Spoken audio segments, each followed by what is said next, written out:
Welcome everyone to this conversation that we're going to have on the new EU trade strategy, which is called Open, Sustainable and Assertive Trade Policy.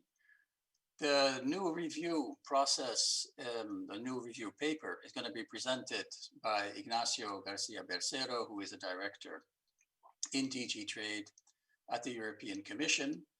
He's going to take 15-20 minutes to take us through the new strategy, and then we will have a discussion kicked off by two discussants, and then hopefully with a lot of questions and answers from everybody who is on the call, either on the Zoom call or on the live stream.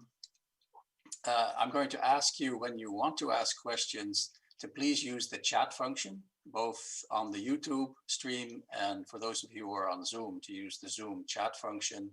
And then we will see all the questions and we will pass them on to Ignacio. My name is Bernard Hoopman. I'm a professor at the Robert Schuman Center for Advanced Studies at the European University Institute, where I deal with issues of global economics. The background, I am sure Ignacio is going to take us through, but essentially this is a follow-up to the 2015 strategy of the EU with respect to trade policy.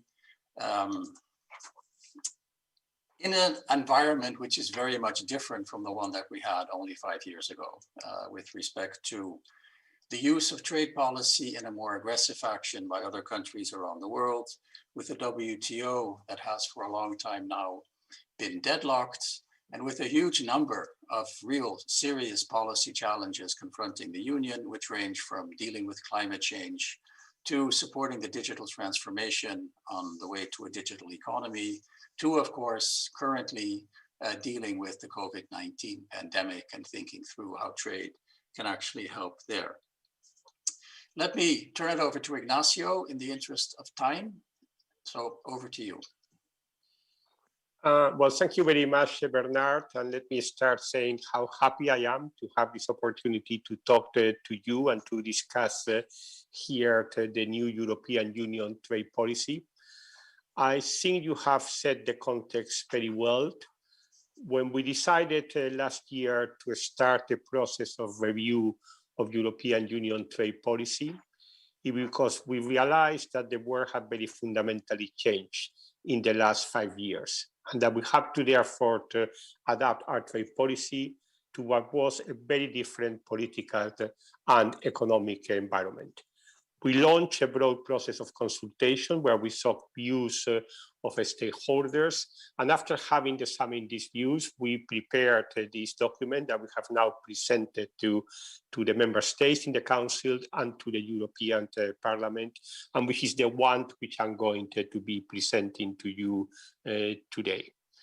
Now, what are the two fundamental megatrends that we need to be responsive to?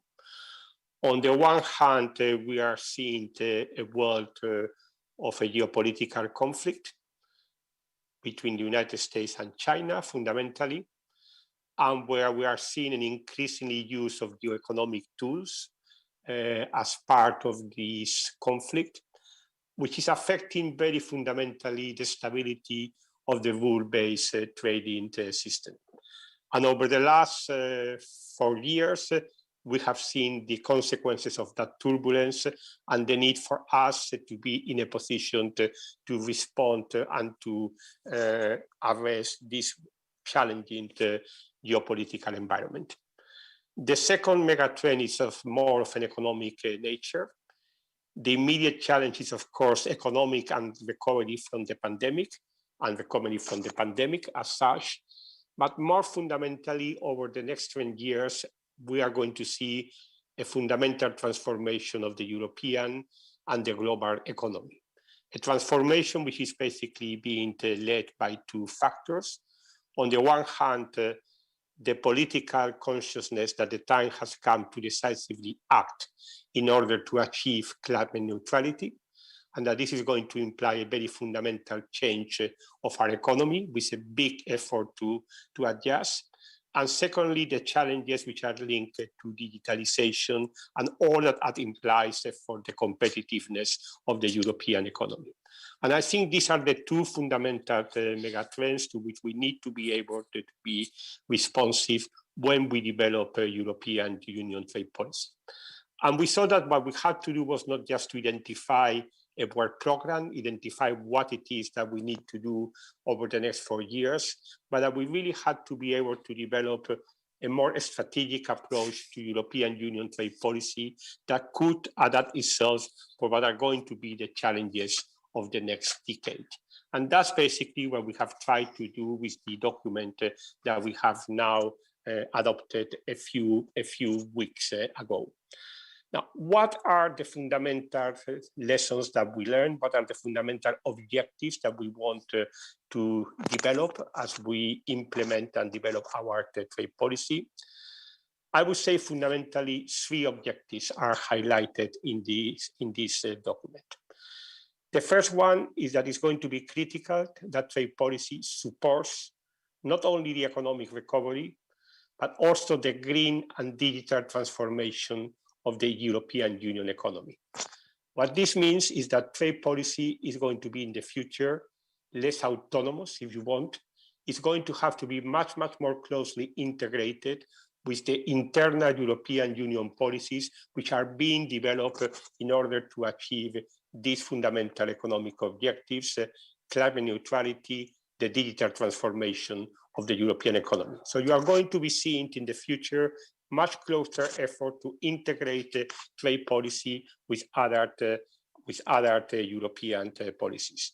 And if you actually look then into what are the priority areas which are defined in the communication, you will see that one of them has to do with supporting the green transition and ensuring that value chains are responsible and sustainable. One of them has to do with supporting the digital transition and trade in services, because it's clear that services are going to become increasingly fundamental for the competitiveness of the European economy. And these priorities also translated when you actually look into what is going to be the legislative agenda of the European Union. If you look into our trade policy communication and you see what are the legislative initiatives that are being announced, 3 very important initiatives are initiatives which have an important trade implication, but which are not led by DigiTrade, which actually come from other parts of the European Union, but where trade has been very, very much actively involved from the very beginning in the development and the conception of those policies. There's the border carbon adjustment measures. There's a new instrument on deforestation, and there is a new legislation on corporate due diligence, including tackling the issue of forced labor.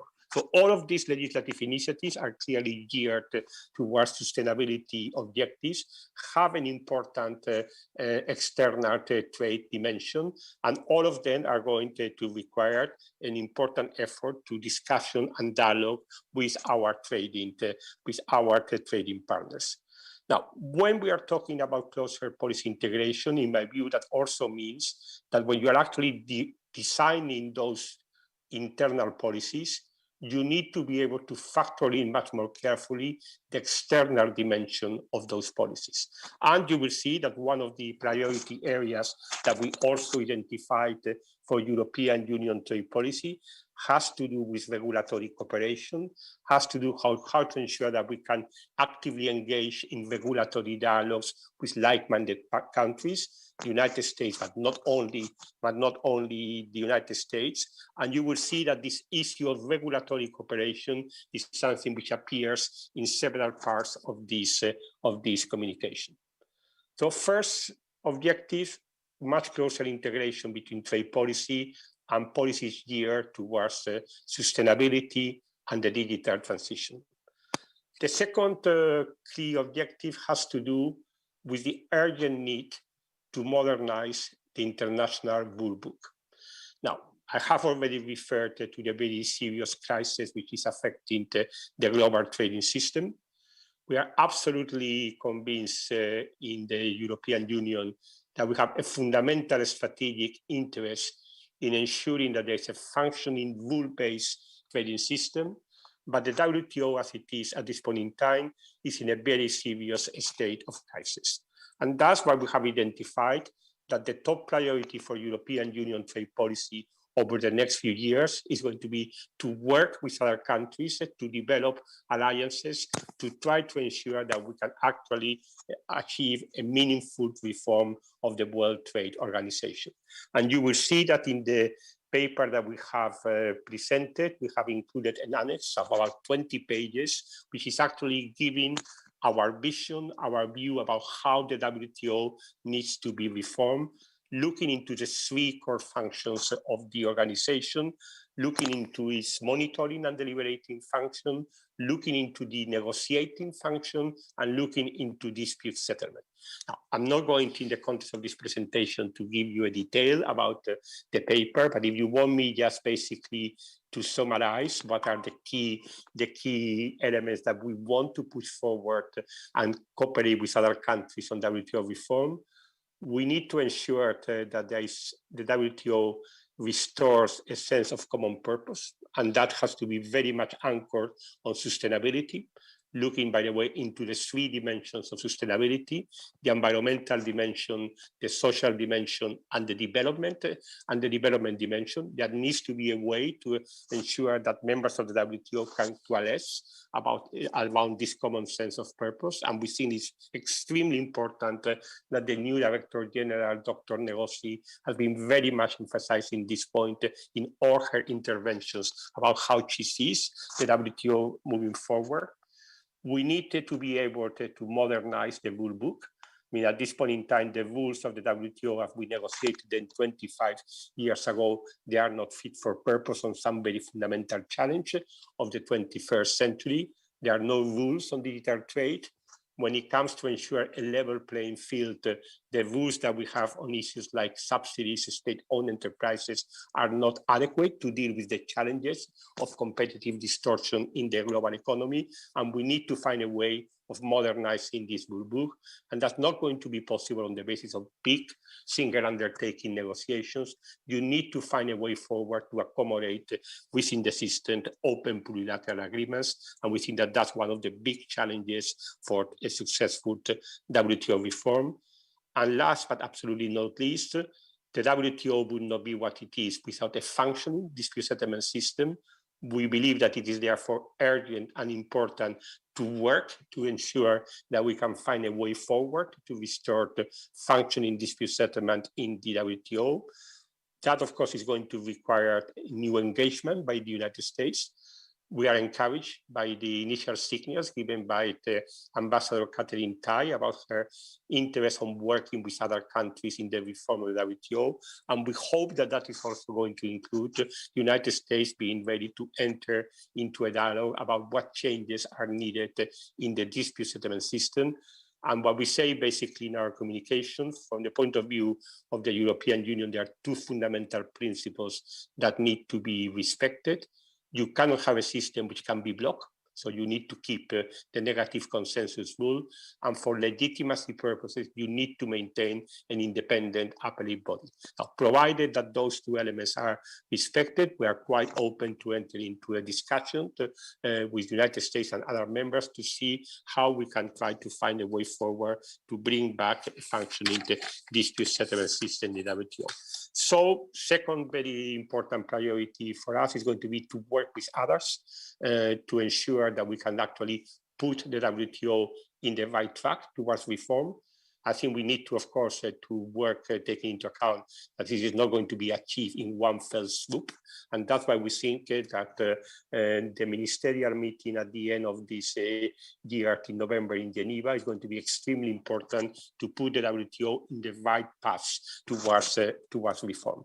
So we are going to be working with other countries. We are going to be working at the same time with a certain sense of urgency, because what we are very concerned is that if we miss the opportunity, if we do not manage over the next 3 years to find a way to put the WTO on the right track, we have a very, very serious risk that the deterioration of the system becomes very, very difficult to repair.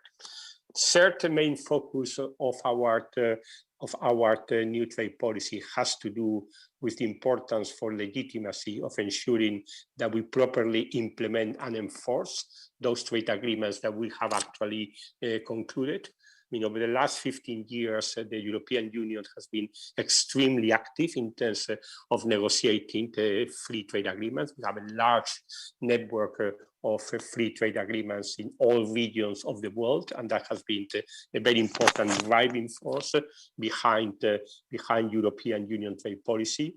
There, of course, is still some important negotiations ongoing. There are some agreements which have to go through the ratification phase, and in which in some cases can be challenging. But the important message that we want to pass is that a lot of the focus of the activities of DG Trade is now going to be to ensure that those agreements which we have are properly enforced and are properly implemented. And that implies looking not only into market access issues, it also implies looking into the sustainability commitments, which are an integral part of our trade agreements. We will also be looking in this connection to the European Union toolbox. Do we have all the instruments that we need in order to ensure that we can defend our interests, that we can be assertive if necessary? I think there are at least two important areas where there will be new legislative initiatives. One has to do with the issue of subsidies and how to counter the impact of subsidies by third countries in the single market. On that, again, there is work on a legislative initiative, which is likely to come forward with a proposal in the next few months. And finally, we are also looking into the question about how the European Union should be able to respond if it is actually being faced with coercive measures intending to get the European Union to change its policies. We are looking into what can be done in accordance with public international law that allow us to respond adequately if we are faced with those coercive action.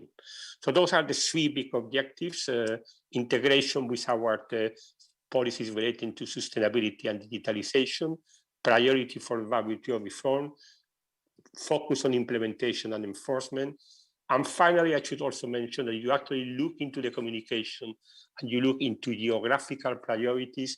There's one group of countries which is particularly highlighted, and that is the need to reinforce our partnership with other countries in the European continent and with Africa.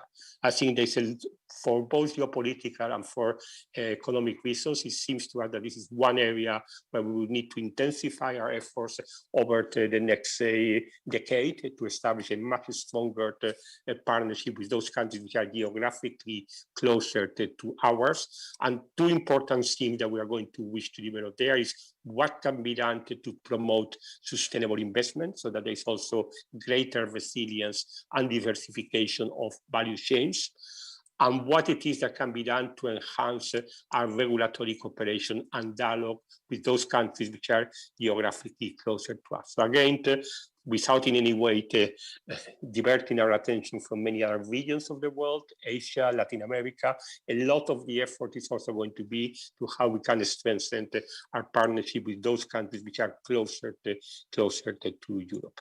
So I think I will leave it there, Bernard, and of course I'm very much looking forward to the comments by Simon and Mary and to the discussion. Great, thanks a lot for that overview, Ignacio. So our first discussant is going to be Simon Evenet, who is a professor at the University of St. Gallen, but who is also a member of the advisory board for RESPECT, which is a project on which many of us have been working and many of us on the call are involved. In that project, it really focuses on the question of what can be done to realize Europe's soft power in the area of external cooperation and trade. So Simon, over to you. Thank you, Bernard, and thank you for this opportunity to comment on the EU trade policy communication.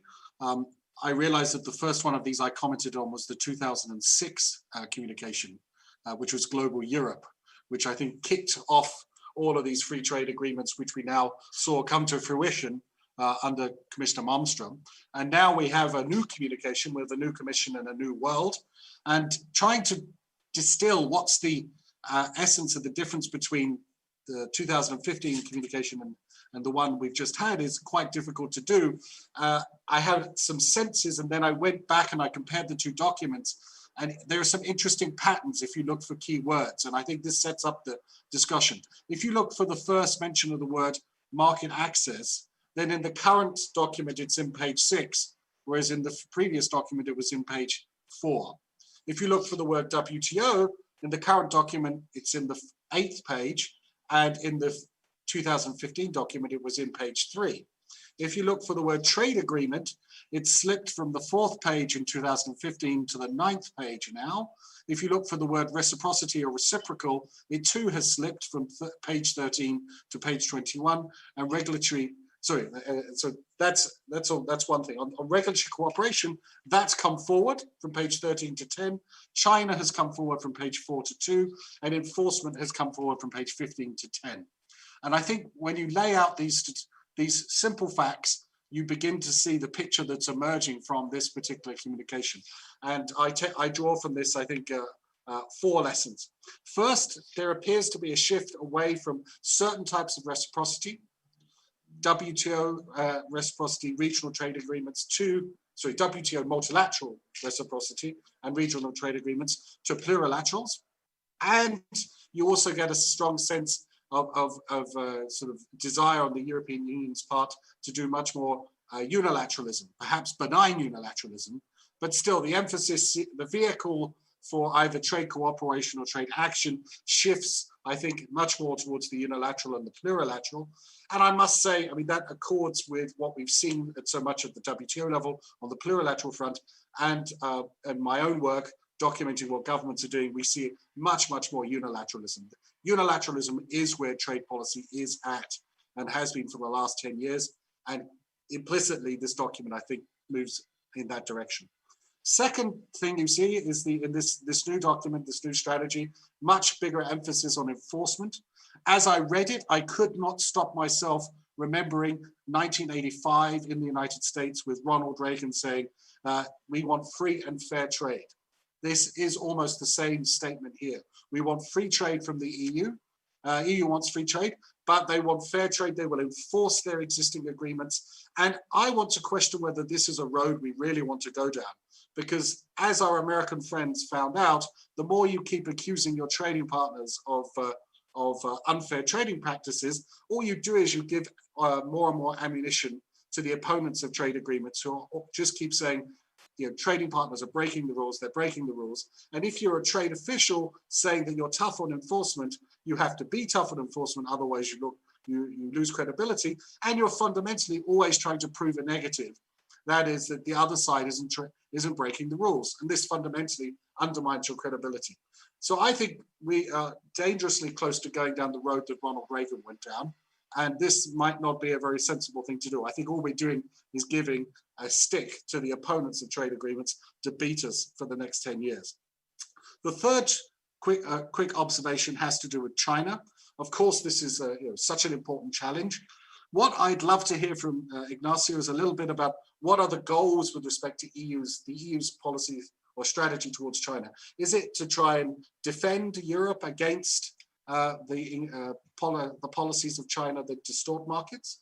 And is it to try and change China's policy mix at all?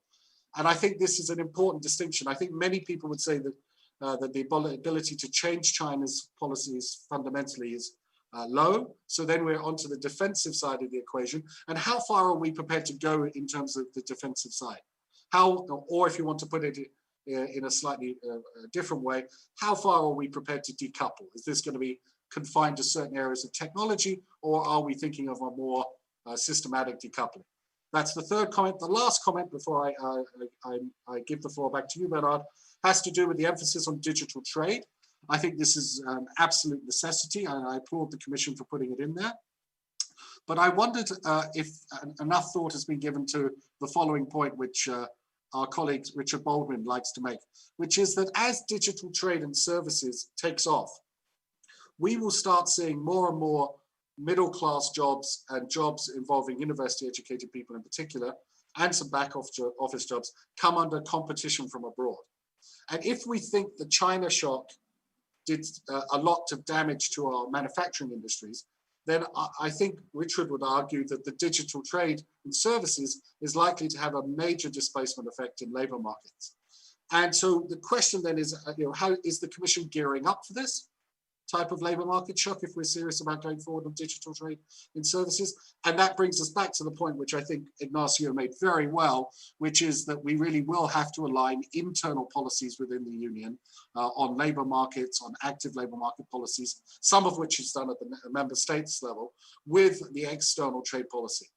Because I think digital trade could provide the type of labor market shock which will make what we saw in manufacturing look like a picnic. Thank you very much. On that very positive final note, let's thanks a lot for that, Simon. I think very provocative and I think very insightful questions, which we will come back to. So let's now turn to our second discussant, Mary Lovely, who is a professor of economics at Syracuse University in the United States, and also a senior fellow at the Peterson Institute for International Economics in Washington, DC. Mary is a trade economist, but also has done a lot of work on China. And given that China is very much in the frame here, I'm looking very much forward to her comments. Mary? Thank you, Bernard. It's my pleasure to be here today. It is great to be with our European friends. It's refreshing to be having this discussion and thinking that our own government is behind us in terms of wanting closer cooperation with the allies. It was a long 4 years prior to this, where we continually saw the US going its own way. And I do wonder a little bit how much of this is a reaction to that. We do see, however, that the last 4 years have fundamentally changed the territory that both the United States and the EU has to play in or work in. We've seen it just this week with China sanctioning EU officials and recognizing that the game is afoot in a big way and trade will be central to that. I want to congratulate Ignacio and his team. This is a fascinating document. I think it's an important document. It allows the EU to put a marker that other countries have to respond to. It was the product of broad consultation. And in the US, we're fond of talking about whole of government approaches. That seems to be the watchword in terms of dealing with China, specifically in trade more generally. I appreciate that the European Commission is dealing with the whole of society.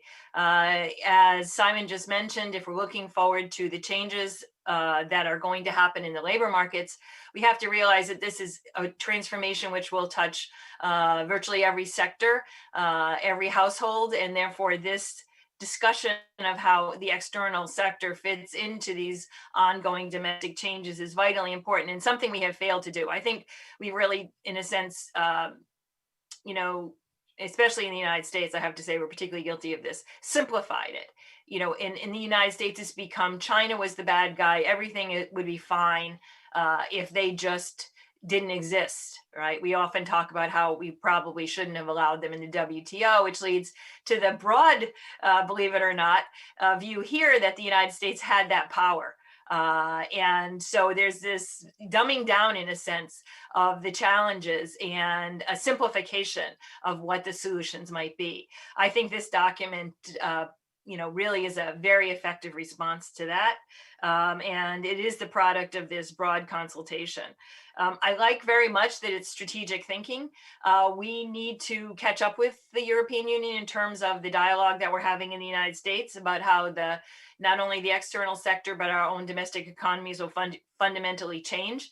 And we need to think strategically about that. I believe that the Biden administration is deeply involved in that. I myself have been working on issues related to the digital divide lately, surprisingly, but I think that these types of policies are going to be key to getting a more stronger domestic support for trade liberalization, if we can even see our way through to that.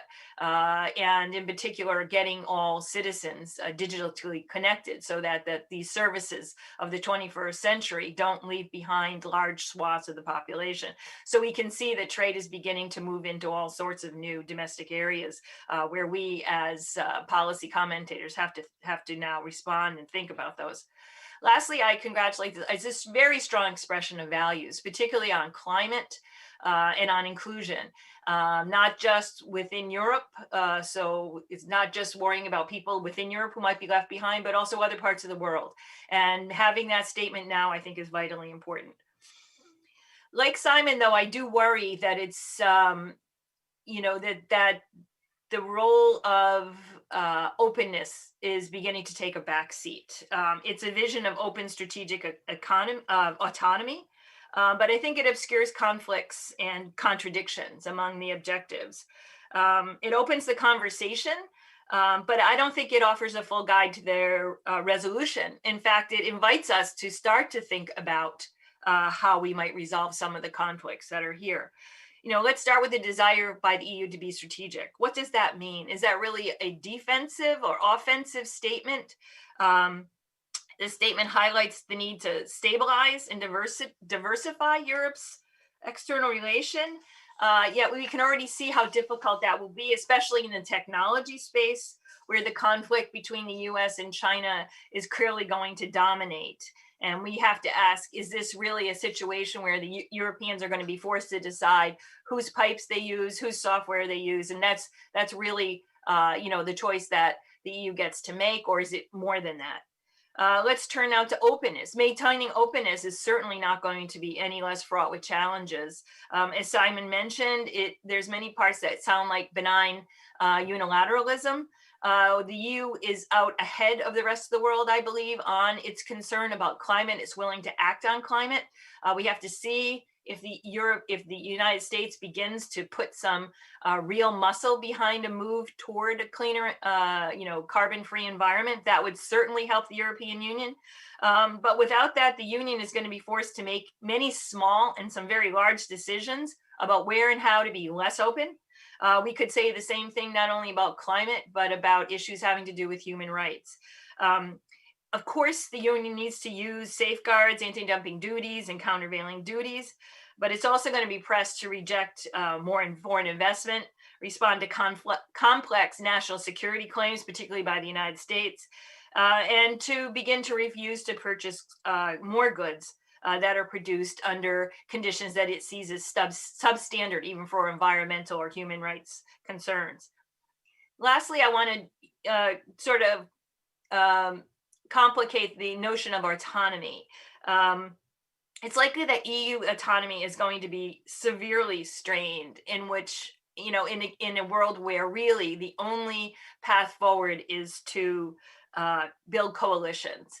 How does the EU maintain autonomy in a world where alone we see it can be picked off? China, in particular, has shown in the last few years its willingness to try to isolate countries, to punish them. We saw it in the case of Australia. We saw the bold move taken against the Canadian diplomats in response to the Huawei case in the United States, something that continues to be a stain on global diplomacy. We've seen it this week in the EU with the sanctioning of EU officials. So I think the sides will be drawn, and staying on both sides is not going to be possible, I'm afraid. And so we'll need to see what does autonomy mean in that kind of world? How does the EU chart its own path in a world where others are basically circumscribing the routes? So, I want to say how much I enjoy this, how I think really fundamental it is that the European Union is laying down its marker. It's showing the rest of the world its vision for a path forward. I think the challenge then lies to us to begin to think about how we can take the steps to, realize the vision.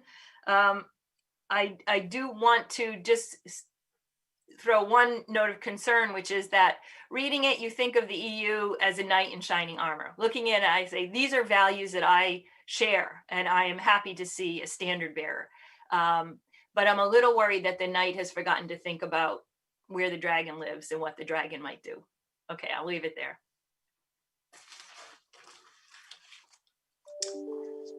Thanks a lot, Mary. Let's hope there's only one dragon. I think, we might have more than one dragon in this complicated world. I'm going to give the floor back to Ignacio just to give some initial responses to the two interventions, and then we'll open it up to questions and answers. So again, while Ignacio is responding, please, all of you who have questions, again, use the chat function either on Zoom or on YouTube. I already see there are some questions there, but please use that functionality. So Ignacio, over to you. Well, thank you very much, Bernard. And there have been so many insights offered by Simon and Mary that it's really a temptation to take the rest of the time to answer to their questions and their comments. But I would try to be brief and just focus on a few salient issues. Now, first, I very much enjoyed the historical presentation by Simon going back to Global Europe. I was also there in the days of Global Europe. Now, one thing which I would point out is that if you actually look into a historical evolution of European Union trade policy, Global Europe opened the age when we started to be very active in terms of negotiation of comprehensive free trade agreements, because we saw the limits of the WTO as a negotiating forum. We were still very, very actively trying our best to get the DDA to a successful conclusion, but it was already very clear to us that we had to diversify, that we had to combine multilateralism with bilateral trade agreements, including, by the way, plurilateral trade agreements when we actually started to engage in some plurilateral negotiations. What I think is more significant when you look into our 2021 trade strategy is how much focus is now being put about the critical role of the WTO to define the rules of the game. Now, of course, we say that this could only be done through plurilateral agreements, but we make very clear these plurilateral agreements need to be anchored within the WTO system. So I think if you see how many times the word WTO is mentioned in this communication, not when it is first mentioned, but how many times it is mentioned, and you compare it with the others, you will see that the focus on multilateralism, the focus about building coalitions with countries to try to avoid the collapse of the rule-based trading system is something which is very, very strong now, much more than it was in Trade for All, and certainly also more than it was in the case of Global Europe. Now, is there a risk that by putting a lot of emphasis on enforcement, we are going to actually weaken support for our trade agenda, weaken support for our trade agreements? I mean, quite frankly, I think we tend to see it the other way around. I mean, we tend to see that unless we can actually show to our constituencies that whenever we are being faced with conduct which is unfair, with unjustified market access obstacles, we are ready to respond, we are ready to take action. Unless we can demonstrate that, we are going to find it increasingly difficult to maintain support for an open trade policy. And enforcement, of course, is just broader than taking dispute settlement cases. It's engaging in dialogue with countries, because a lot of the time the problems that you are facing are not simple market access problems. They are much more complicated issues which imply an element of dialogue and an element of cooperation. But that's increasingly for us. If we are not going to be able to justify ourselves as just being a machine to negotiate trade agreements, we need to be able to show that those agreements that we conclude, we are properly putting the resources which are needed to implement them and to enforce them. Now, the fundamental question about China has been raised, of course, in different words by both Simon and by Mary. And of course, it's the fundamental strategic question that we are all facing at this point in time. I understand that the United States is undertaking a review of its economic engagement with China. And I think we are all facing a bit this dilemma which was presented with Simon. So what is the objective that the European Union is pursuing? From my perspective, it is clear that we would very much hope that China is ready to undertake a number of reforms that would be necessary to ensure and limit the negative spillover of some of their domestic policies. That's why we're still very much focused on the idea that we need to have rules on issues like industrial subsidies, rules on issues like state-owned enterprises, and on all those areas, we still very much would wish to see those rules negotiated with China. But at the same time, I think we are realistic enough to know that there's a risk that China will not undertake those reforms, that China will not be ready to negotiate those rules, and that then we need to have the instruments to defend our interests. Now, does that mean decoupling? I don't think so. You may actually have some sectors which have a security dimension where decoupling is going to be unavoidable, but certainly I don't see Europe wanting to position itself in a position of global decoupling vis-a-vis the Chinese economy. The question is how you actually draw the line. In some areas, we are going to have concerns which are a security dimension. In some areas, you are going to have concerns which have a human rights dimension attached to them. Sometimes you are going to have concerns which have to do with unfair competition and how you defend your interests when you are faced with unfair competition. And of course, there are going to be areas where we would certainly want to have cooperation and a mutually beneficial economic relationship, apart from the fact that we certainly wanted to be able to cooperate with China on some global challenges, starting, of course, with the issue of climate change. So I think it's a multifaceted policy, which includes, yes, economic engagement, but also ensuring that we have the tools and we have the instruments to defend our interests whenever this is necessary. And we certainly would be interested in further discussing these issues with the United States. I mean, and seeing how far we can also cooperate in facing those challenges. Now, I like a lot the comments that were made by Mary. I mean, I really hope that we will be able to have a much stronger transatlantic cooperation that has been possible over the last 4 years. We are very excited with the appointment of Katherine Tai as the new USTR. Of course, it's early days. Still, he needs to review the policies. He needs to look into a number of issues. But when it comes to trade policy, we see a strong potential to cooperate with the United States first on WTO. I mean, unless we get our act together transatlantically, things are not really going to move in the WTO agenda. I'm not saying that it's just enough for us to cooperate with the United States, but if we don't get our act together transatlantically, nothing is really going to happen. When it comes to issues like climate change, we have the same goals. We may be ready to go a little bit faster than the United States on certain issues. I would not call that unilateralism, but I think it is more that on certain issues we may be able to go a little bit faster than the United States. But fundamentally, I think our objectives when it comes to achieving climate neutrality, when it comes to COP26, are very, very much aligned. And we hope that we will be able to have an intense dialogue on all the issues relating to climate, including the question of carbon leakage, including the question about the CBAM. That's an instrument on which we will be making a legislative proposal. We will then discuss it in the Parliament, in the Council, and we will continue to have a dialogue with our countries in terms to see how we can actually, all of us, cooperate towards this objective of achieving the climate neutrality and being able to respond to the challenge of carbon leakage. Now, is there too much an emphasis on autonomy?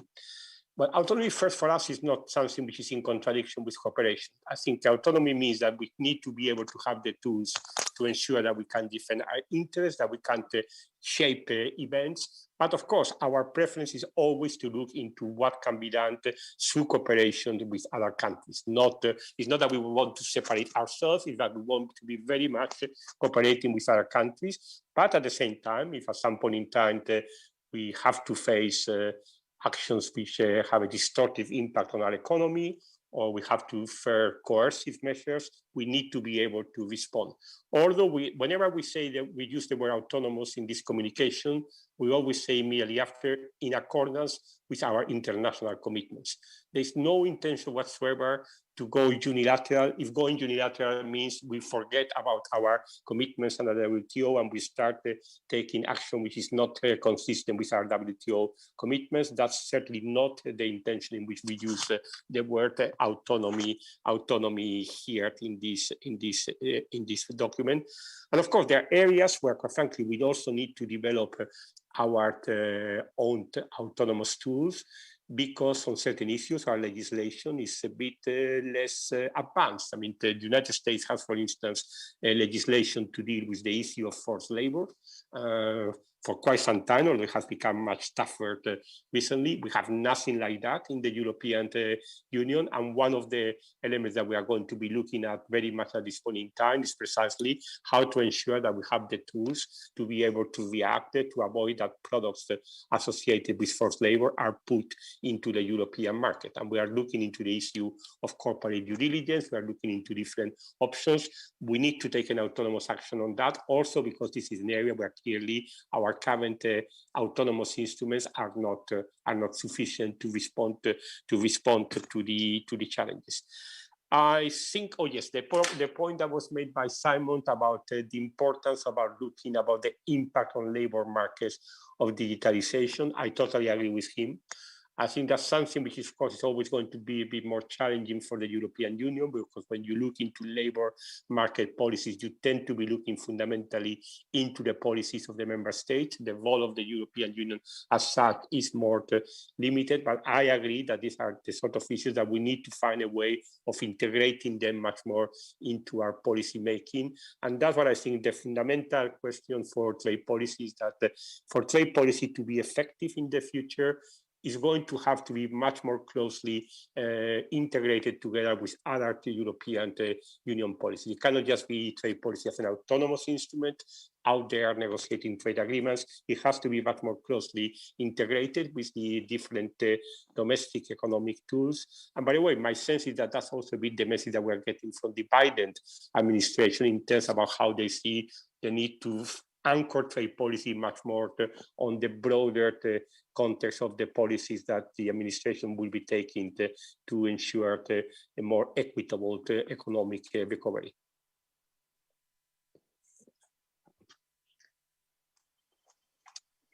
Thanks a lot, Ignacio. So let's now turn to questions and answers. I have a number of questions, but I think we'll kick off with Martina Ferracana, who is one of our members of the RESPECT consortium and who is a research fellow at the EUI. Martina, you want to kick off? Yeah, thanks, Bernard, and thanks, Ignacio. I just wanted to start with a question on digital trade. Digital transformation is having a big place in the communication, and you're arguing that you aim for rapid conclusions of ambitious and comprehensive WTO agreement on digital trade. So I wanted to ask you, what is your expectation on the level of ambition that the commitments on the joint statement initiative can have, especially on issues which are most contended, such as data flows, source code, and computing facilities. And I also wanted to ask you if you already have an idea of what the exceptions will look like, because when it comes to digital trade, the devil is in exceptions. And I was wondering what will be the approach of the EU on the exceptions. And perhaps if you can say something on what is the legal form that you expect the commitment in the JSI will take to be implemented and included in the WTO. Thank you. So Ignacio, before you take that question, there's another one which kind of relates to this. It's not specific to digital, but it does relate to these joint statement initiatives and then plurilateral agreements in the WTO. And the question is, what is the risk of plurilateral agreements being taken outside the WTO? Right. So insofar as there is a concern about free riding, and the MFN rule, of course, applies in the WTO, is MFN, the question is essentially, is MFN at risk if we move plurilaterals out of the WTO. And there is some language in the communication that kind of mentions this, but it's essentially just kind of putting down a marker. It's not particularly clear, where your thinking is or the Commission's thinking is in terms of that particular real problem. I mean, that's a very pragmatic and practical problem. Well, actually, two great questions. Let me start with the specific one on the digital, and then to go more broadly into the question about how plurilateral agreements can be integrated into the WTO framework. Now, the e-commerce GSI initiative is an extremely important negotiation. It is going to be one of the key tests for the WTO, where the WTO is able to integrate ambitious and as inclusive as possible rules when it comes to the issue of digital trade. Now, negotiations are advancing, but it's not like if this negotiation was about to be concluded. In terms of timing, we hope that we have reached significant progress by the time of NC12, but I still think we would not have solved the toughest aspects of the negotiation. And the ones that you have mentioned, data flows, localization requirements, source code, those are clearly going to be the most difficult aspects of the e-commerce negotiation. Now, on the issue of data flows, from our point of view, one thing which is always going to be critical is to ensure that anything which is agreed on data flows is fully respectful of privacy, because that's for us is a fundamental human right. So we would want to be sure that anything that we agree on the digital flows is consistent with the protection of privacy. That's, by the way, an issue on which I think it would be useful to have a dialogue with the United States. We hope that also the new Biden administration, which is probably more strongly committed towards issues relating to privacy and the regulation of the digital sector, is going to be easier to have certain conversations on this matter.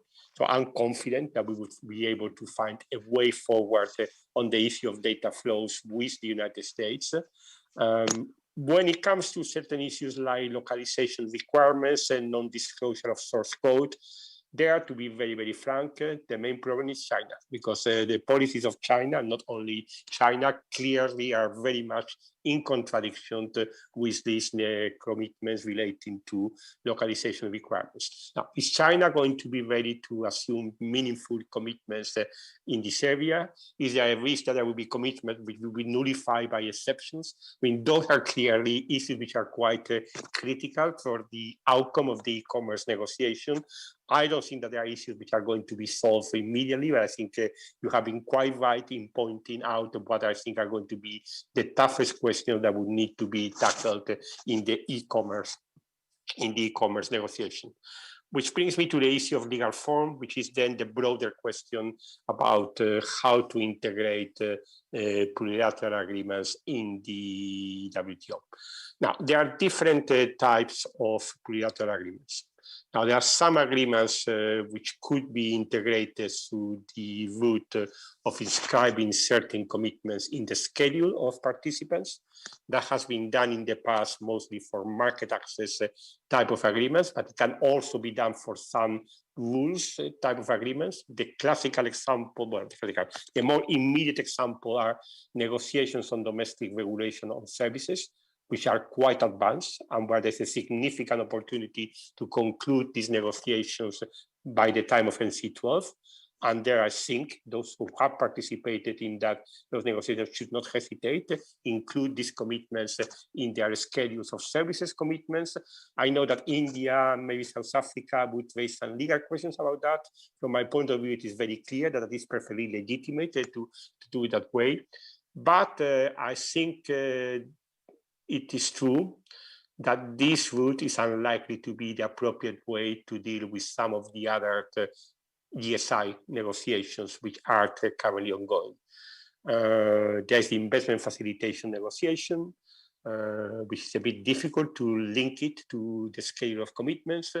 There is the e-commerce negotiation, which is going to give rise to some concerns about free riding. There is going to be concerns about to what extent some of these WTO plus commitments that we are ready to take in this negotiation can be applied to countries which are not ready to assume a similar level of commitment.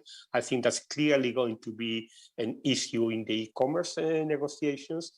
And if we actually negotiate on some other matters bilaterally that we are suggesting, like on industrial subsidies, et cetera, there free riding is going to be a real problem. I think it's very unlikely, in my view, that a number of countries agree to assume stricter disciplines on subsidies, and they inscribe this in the schedules and they are ready to apply them vis-a-vis countries which are not ready to take the similar high level of commitments. So in order to integrate those agreements in the WTO, you need to have a discussion in the WTO about the relationship between the bilateral agreements and the WTO framework. You need to have a discussion about Annex 4 of the WTO, which allows to integrate in the WTO agreements that do not strictly need to be MFN. They cannot, of course, derogate from the rights that countries which are outside already have, but you do not need either to give to those countries which do not participate commitments that go beyond what the WTO provides. So I think there is already a balance which is there in Annex 4, but Annex 4 at this point in time only has the government procurement agreement. And the problem is that Annex 4 in principle is subject to the consensus rule. So this is an issue that needs to be debated. I think an increasing number of WTO members are concerned about that.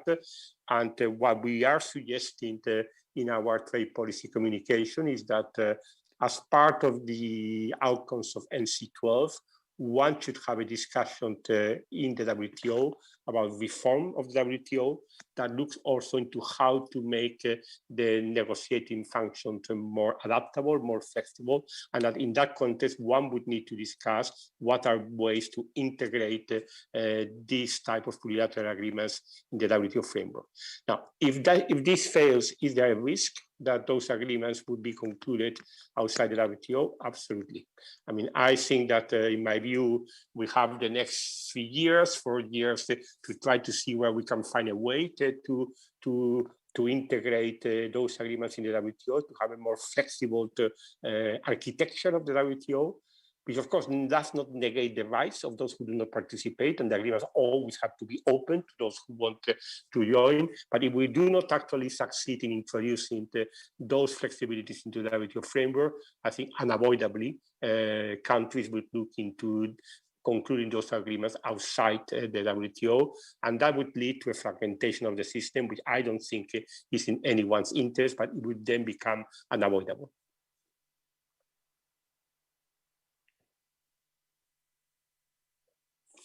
Okay, great. Thanks for the detailed responses. At some point, Simon, Mary, if you want to come back, just let me know. Let me just run through a few more of the questions we've been getting, Ignacio, on different topics. So one of them, two of them actually have. Okay.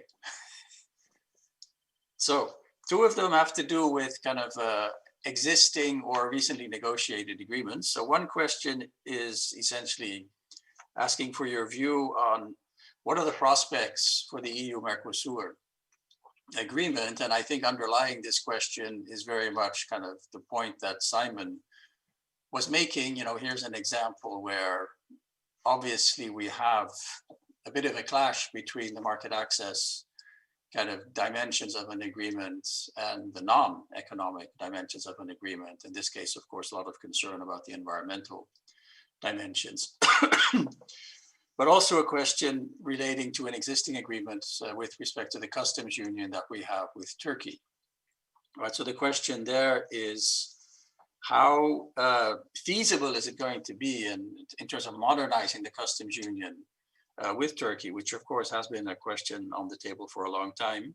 So what are the implications of the new strategy with respect to that, you know, the approach taken towards the customs union with Turkey? So those are two that have to deal with particular trade agreements. And then also there's another question with the third one, which is also trade agreement related, relates to the UK, right? So to what extent, what are the implications of the strategy for the UK? Is the UK going to be a partner in the implementation of the strategy? That is the question that was posed there. So let me just leave it at those three trade agreement specific questions that we got, and then we'll come back. Yes, thanks a lot, Bernard. First, the agreement that we have concluded with Mercosur is an extremely important agreement from the economic point of view, from the strategic point of view.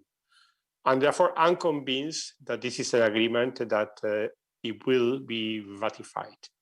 But at the same time, there's no question in Europe about being able to ignore very, very serious concerns about the current situation in the Amazon. And the issue of deforestation is an issue of huge concern in the European Union. The agreement that we have with Mercosur includes commitments on sustainable development, includes a commitment to the effective implementation of the Paris Agreement. And at this point in time, it's not really possible to say that there's an effective implementation of the Paris Agreement, where we are seeing very serious concerns relating to deforestation. So that's something that we are engaging in a dialogue with countries in Mercosur, that we are trying to identify a way forward. And I think we will eventually. I don't know exactly when, but I think we will eventually, because I think that there's a lot of value of this agreement for both sides. But generally speaking, I think that is a general reality. Sustainability is really at the center of European Union trade policy. Any trade policy initiative which cannot be seen to make a positive contribution towards sustainability, that cannot be seen as being supportive of the objectives towards achieving climate neutrality, is simply not going to get political support in the European Union. And that's the political reality which we are living with. And I think that is something that needs to be reflected upon. Now, the customs union with Turkey. I mean, I was involved a few years ago in very intensive discussions with Turkey about the modernization of the customs union, and we started a discussion with member states about the mandate to allow us to modernize the customs union with Turkey. Unfortunately, for a number of reasons, the relationship between Turkey and the European Union over the last few years has gone in the wrong direction, and there's a number of very important political challenges to our relationship. I think this, by the way, is an issue that the European Council is discussing today, so I have to be very, very careful about what I say. But broadly speaking, there are two paths. There is one path for Turkey to solve the political concerns in the relationship with the European Union, where one could probably look again into the issue of modernization of the customs union. But of course, this is only going to be possible if there is a political context that makes it possible, and that's not the situation at this particular point in time. Now, about the agreement with the UK, it is first of all early days. The agreement is not yet even concluded in terms of its ratification. We very much hope that this is an agreement that is going to be properly implemented, that there is going to be respect of the commitments that were assumed in the agreement, and that therefore we could get into the task of ensuring that there is a proper implementation of the agreement with good cooperation between both parties. Now, everyone knows that there have been some tensions, including some significant tensions relating to the situation on Northern Ireland. I will not enter into that because I certainly think that the United Kingdom and the European Union, they are neighbors. We should really be able to work cooperatively, and of course, it's going to be critical that there is respect for the commitments that were undertaken in the TCA and in the withdrawal agreement.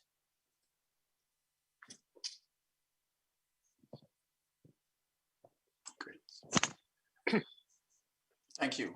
I have more questions. So one gets us back to China, and essentially the issue that is raised in the question is, are we trying to change the Chinese kind of policy set in particular areas? So we're really looking for reform of domestic policies in China in specific areas? Or is it more the way the question is phrased about John Jackson's view that we need to create an interface, right? So this is the interface view of what the multilateral trading system is there to do. And then essentially, so there it is to help, countries with very different regimes coexist, and where we essentially accept that we're different and we're going to manage this. So the question is, where do you fall down, or where does the EU come down in terms of really trying to push for change, or saying, no, we accept reality, if I can use that word, and it's really all about managing those differences?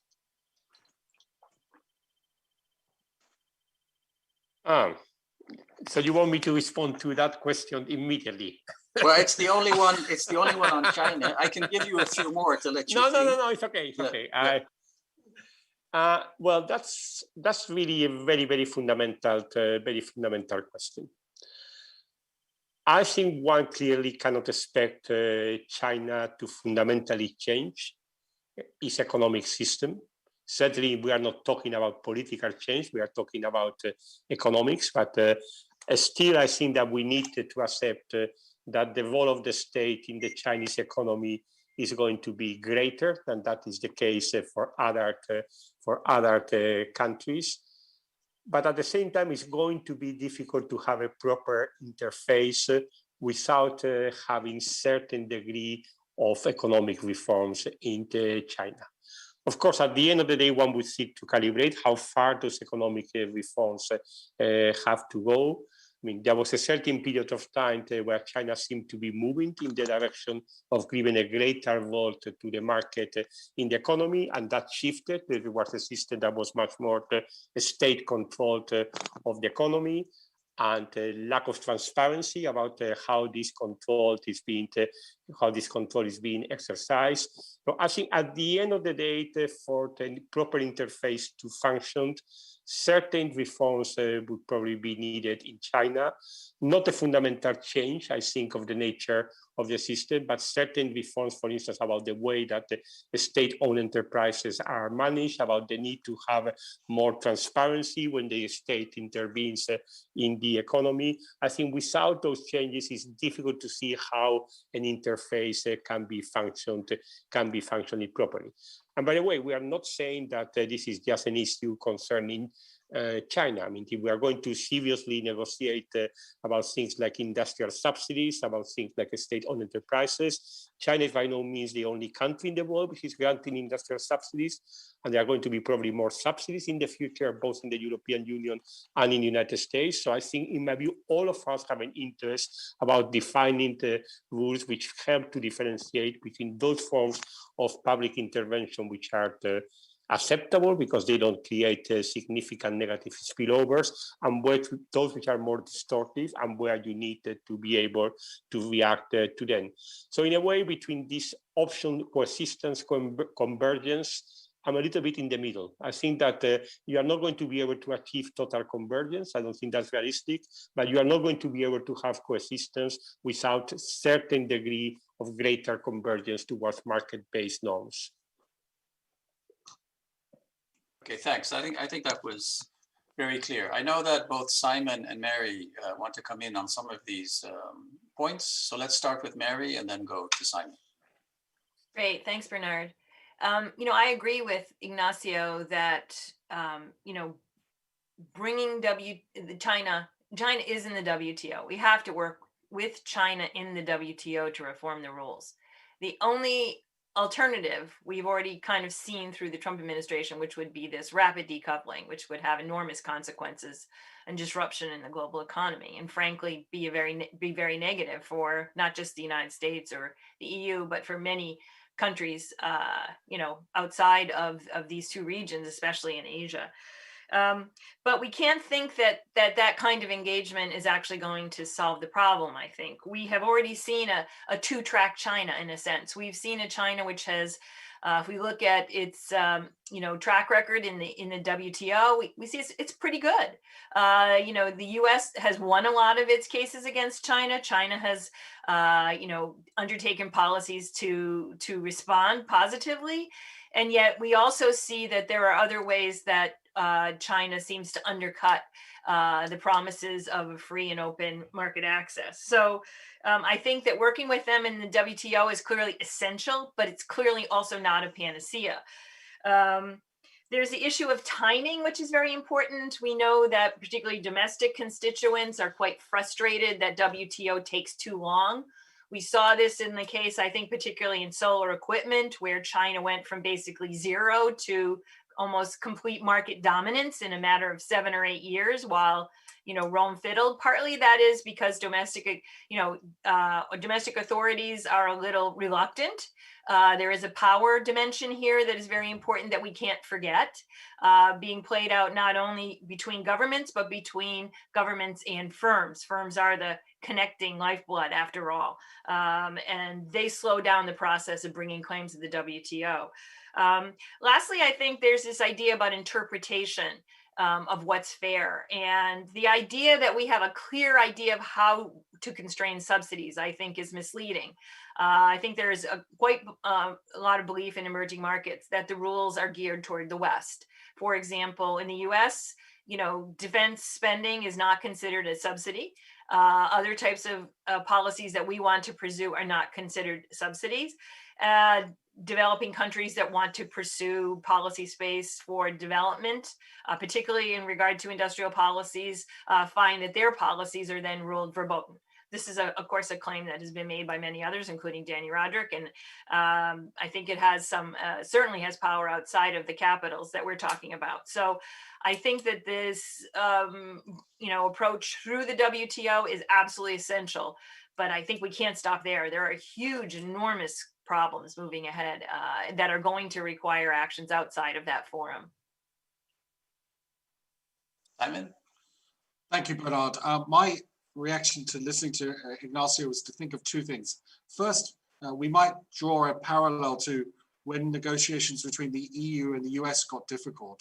And sometimes some people argued, instead of trying to negotiate about the policies you have in place, why not try and align on policies which you're going to have to implement in the future? And since climate change looms on the horizon, at least doing something about that from the trade dimension, it might be possible to have a negotiation about policies we haven't put in place and find more alignment on that than the ones we already have in place. That's just one suggestion. The second suggestion on the subsidies question is to ask, why not try and focus on the types of subsidies which we think are less objectionable? So think of, could we agree a safe harbor for certain types of policies or subsidy policies which we don't think are a problem? So the Americans like to send $1,400 or $1,200 checks to their populations. This is unlikely to be a trade distorting subsidy. In Europe, we have lots of Kurzarbeit schemes where we subsidize labor but insist that the factories are closed or the offices are closed. There seems to be very little commercial gain to a company under those circumstances. So is there a set of subsidies that we can identify which lie inside the safe harbor, which would not be challenged? And then, of course, the implication is to try and encourage all countries to use policies inside the safe harbor. Maybe it would be easier to talk about that than to talk about each other's, the harm done by each other's precious subsidies, which we were reluctant to give up. It's just two small thoughts. Okay, and then before you come back, Ignacio, let me add two questions that came in on the chat, which kind of roughly relate to this question or the way that Simon phrased it in terms of potential alignment on particular issue areas. One pertains to unilateral preference programs for developing countries and kind of implicitly with how we deal with developing with the development question. And the question there is will the EU keep the GSP approach for large economies? Or are we going to go into a path where really for large developing economies, we're going to be looking for, basically trade agreements that are reciprocal? And of course, I guess that's something which is not just for the EU and could be something that other countries are also going to be looking to do. The second question, which is somewhat different, but I think it points in the same kind of direction, is in terms of potential alignment on issue areas. Where do we stand with the idea to include gender and women's economic empowerment in the EU's trade policy?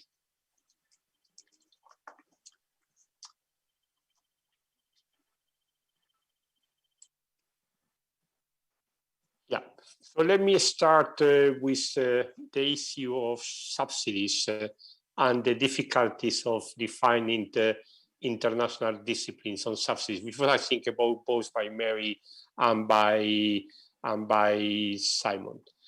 Now, we think that the risk of an escalation of conflicts related to subsidies is very big if we are not able, at least among the main subsidizers, to put it that way, to agree on a number of rules of the game. Now, that has to be a combination of certain rules, which actually identify certain types of subsidies which are particularly objectionable, which are particularly distortive. That's a work which already started under the Trump administration, where there was a trilateral group created between the United States, the European Union, and Japan.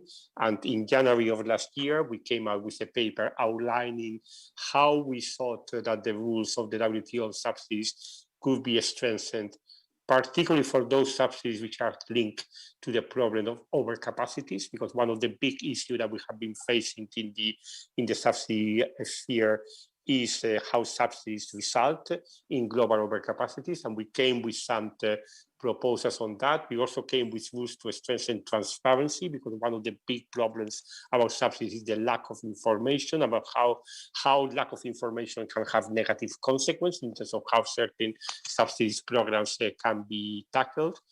We didn't discuss at that point in time the issue of a safe harbor. And I think, in my view, that was an omission. I mean, I would tend to agree with Simon that if we actually want to look in a balanced manner to the question about how to modernize the international rules on subsidies, you cannot only look into those subsidies which are more trade distortive. You also need to reach some kind of understanding about certain type of subsidies which are necessary to fulfill certain policy objectives, and that provided that they respect certain disciplines, including, by the way, full transparency, then they should be acceptable, which is the concept of a green box, which, as you remember, was there in the original Uruguay round agreement on subsidies, but with a sunset clause of 5 years. And no one could really take the bother to negotiate the extension of the sunset clause. So in my view, that also has to be part of the discussion. I think in reality, the two critical areas here are subsidies relating to research and development and subsidies relating to the protection of the environment. A lot of the activity is going to be in those areas. And in my view, there will be an interest in trying to understand what are the limits, what are the parameters under which subsidies for research and development and subsidies for the protection of the environment should be considered to fall under certain conditions in a green box. And that, I think, is a discussion we still need to have with the United States, by the way, and Japan, because it was not part of our trilateral discussion. And that is also something that I believe whenever we have a plurilateral initiative on subsidies moving forward, where we would want to find as many countries which are interested to proceed in that direction as possible, it should, in my view, also be part of the discussion. Now, our GSP scheme already includes graduation mechanisms, which are linked to the overall level of development of the country, which are linked to competitiveness in individual sectors. China, for instance, does not benefit from GSP. I think already quite a few years that they are not covered by the GSP. Some other major emerging economies like India They have been graduated on many sectors, but they still benefit from GSP in certain sectors. We are undertaking this year a review of the GSP, and this is one of the questions that we are going to be looking into.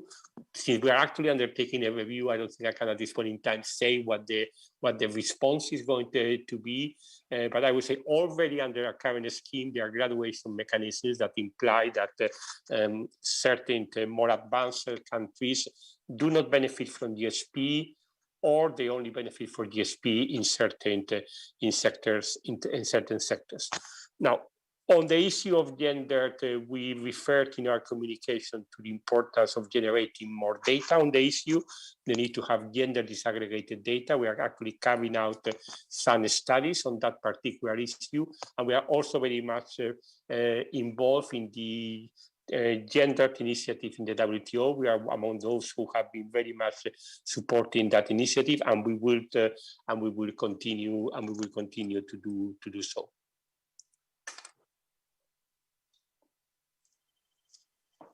Thanks.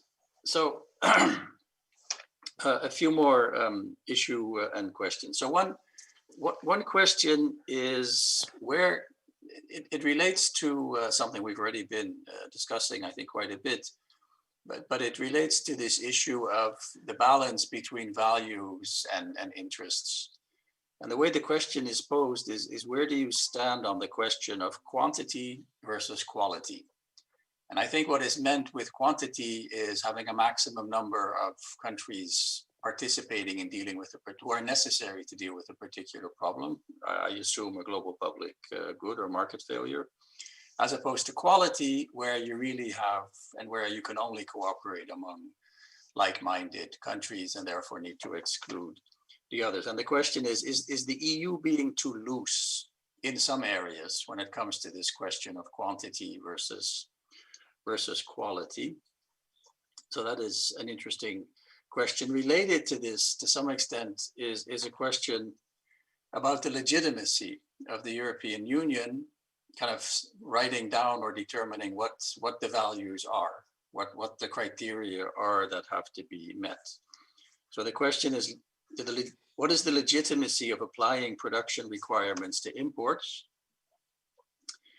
based on the need to protect the environment or address ethical concerns? And apparently this is a quote from the communication, and then the request is, can you expand on that in terms of what legitimizes the EU to essentially unilaterally, to take unilateral action, and are the interests of developing countries not relevant here?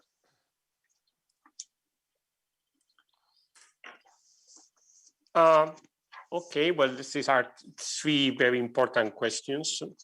Now, first, on the question of the role of values in the European Union trade policy.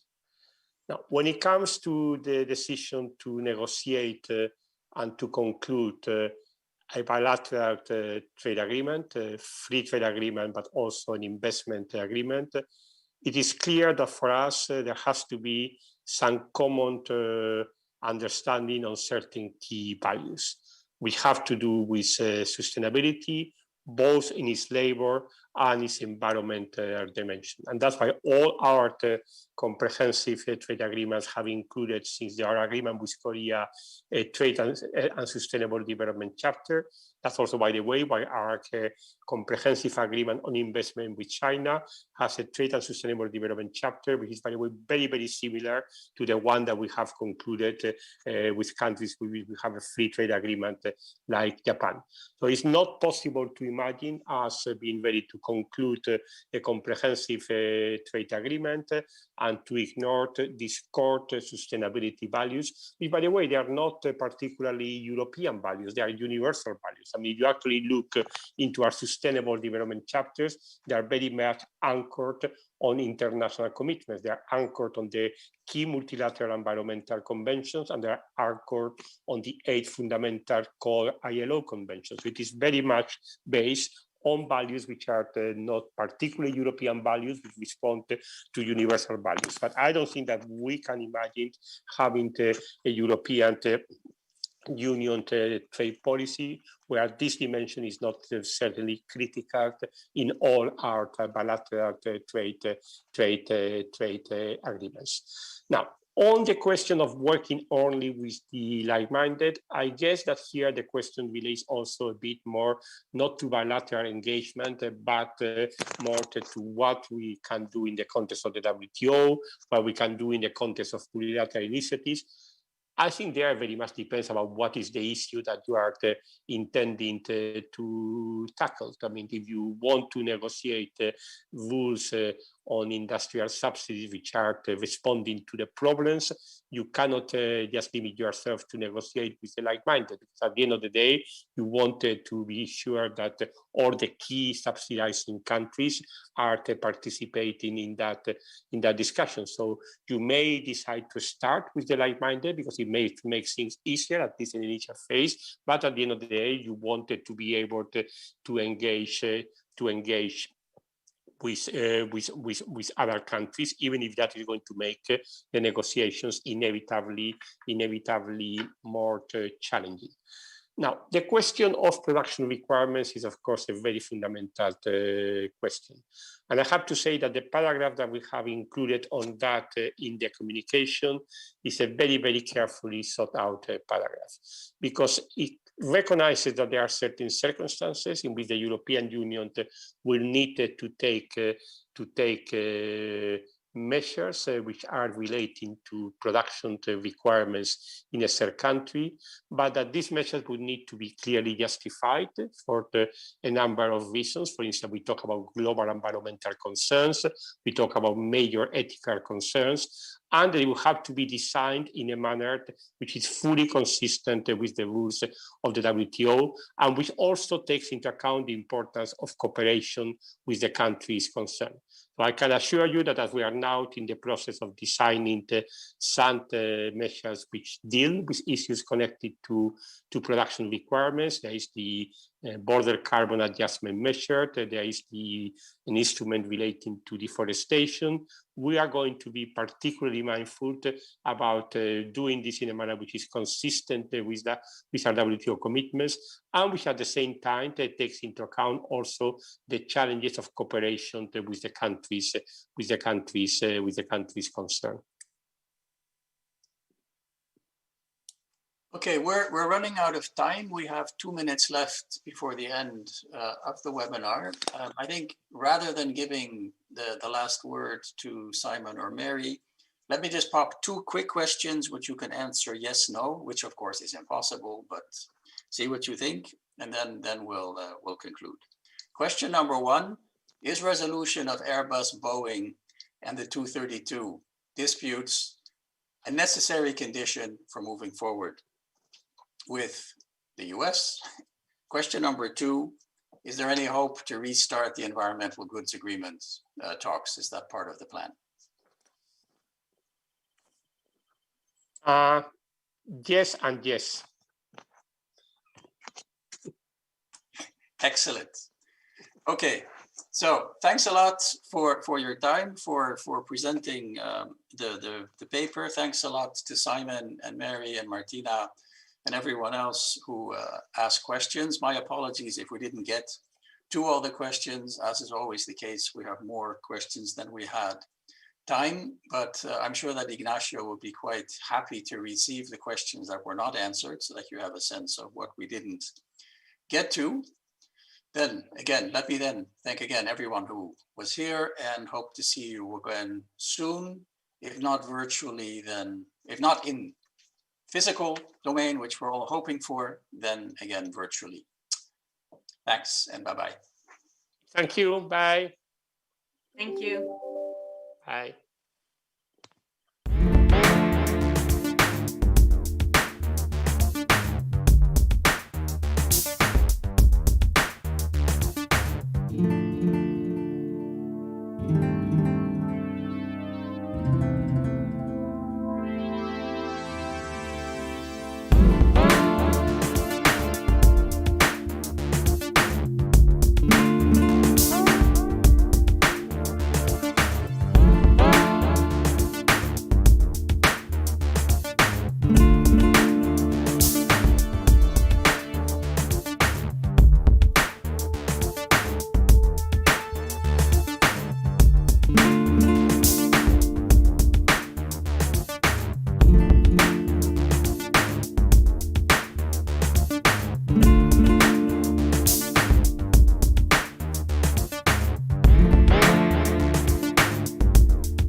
you.